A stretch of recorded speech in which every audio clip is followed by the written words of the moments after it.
Okay, for this particular problem, I need to rewrite both of my bases. Notice that they do not have a common base. So I'm going to look at my numbers and say, how can I rewrite these numbers so that they have a common base?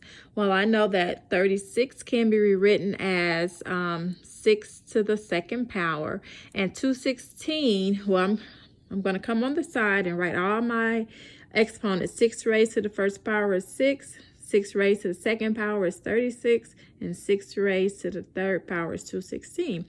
So I know that 216 can be written as 6 to the third power.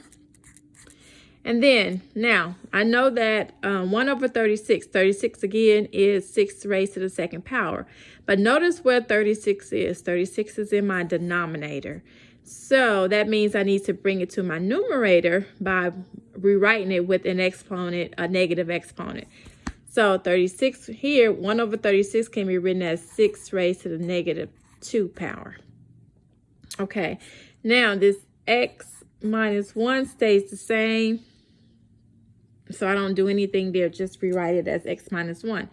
Now look at my problem. They have the same base. So because they have the same base, I can drop the 6's and bring down my exponents, which is 3 equals here. I'm going to use distributive property, which is negative 2x.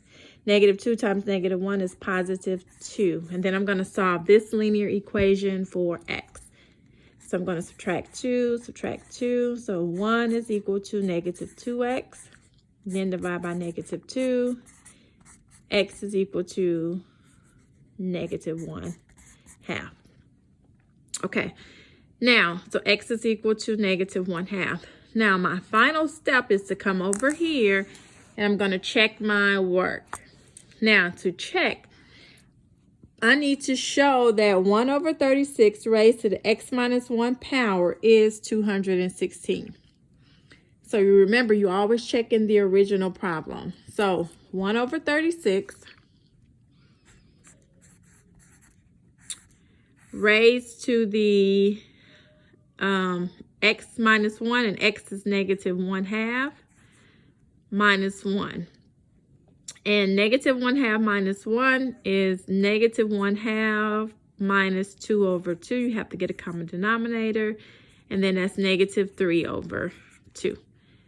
Now, because it's a negative sign, that tells me to take my 36 and bring it back to my numerator. So it's 36 to the 3/2 power.